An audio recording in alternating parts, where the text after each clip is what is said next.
வணக்கம் ஷர்மிளா. சேலம் மேற்கு தொகுதியில் போட்டியிடும் பாமக ராமதாஸ் அணி வேட்பாளர் அருள் அவர்களை ஆதரித்து நேற்றைய தினம் பள்ளப்பட்டி பகுதியில் பாமக நிறுவனர் ராமதாஸ் கலந்து கொண்டு பிரச்சாரம் மேற்கொண்டார். சுமார் 15 நிமிடம் மேடையில் பேசி பல்வேறு கருத்துக்களை தெரிவித்த அவர் சிலிண்டர் சின்னத்திற்கு மறக்காமல் வாக்களிக்க வேண்டும் என்று தெரிவித்தார். தொடர்ந்து பிரச்சாரம் முடிந்து மேடையை விட்டு கீழே இறங்கும் பொழுது திடீரென மருத்துவர் ராமதாஸ் மயங்கினார். அப்பொழுது அவரை கீழே விழாமல் நிர்வாகிகள் உடனடியாக தாங்கி பிடித்தனர். தொடர்ந்து ஆம்புலன்ஸ் மூலம் குரங்குச்சாவடி பகுதியில் உள்ள தனியார் மருத்துவமனைக்கு அழைத்து செல்லப்பட்டார். அங்கு அவருக்கு தீவிர சிகிச்சை வழங்கப்பட்டது. தொடர்ந்து அவரது உடல்நிலை சீராக உள்ளதாகவும் மருத்துவமனை நிர்வாகம் மற்றும் மாவட்ட செயலாளர் தரப்பில் தகவல் தெரிவிக்கப்பட்டது. ராமதாஸ் மயங்கி விழுந்த சம்பவம் பரபரப்பாக காட்டு தீ போல பரவிய நிலையில் இரவு ஏராளமான தொண்டர்கள் மருத்துவமனை முன்பு குவிந்தனர். தொடர்ந்து குரங்குச்சாவடி பகுதியில் இருந்து சீலநாயக்கன்பட்டி பகுதியில் உள்ள தனியார் மருத்துவமனைக்கு மருத்துவர் ராமதாஸ் மாற்றப்பட்டார்.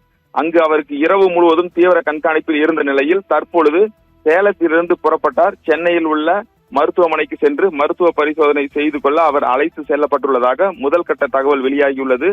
இந்த நிலையில் தந்தை மயங்கி விழுந்த சம்பவம் தொடர்பாக நேற்றைய தினம் பாமக தலைவர் அன்புமணி தந்தைக்கு ஏதாவது ஒன்று என்றால் அவர்களை சுற்றி இருப்பவர்களை சும்மா விடமாட்டேன் என விருதாச்சலம் பகுதியில் பிரச்சாரத்தின் போது மேடையிலேயே பேசினார். இந்த நிலையில்தான் தற்பொழுது சேலத்திலிருந்து சென்னைக்கு ஆம்புலன்ஸ் மூலம் மருத்துவர் ராமதாஸ் அழைத்து செல்லப்பட்டுள்ளார். அரசியல் வட்டாரத்தில் பெரும் பரபரப்பையும் தற்பொழுது ஏற்படுத்தியுள்ளது.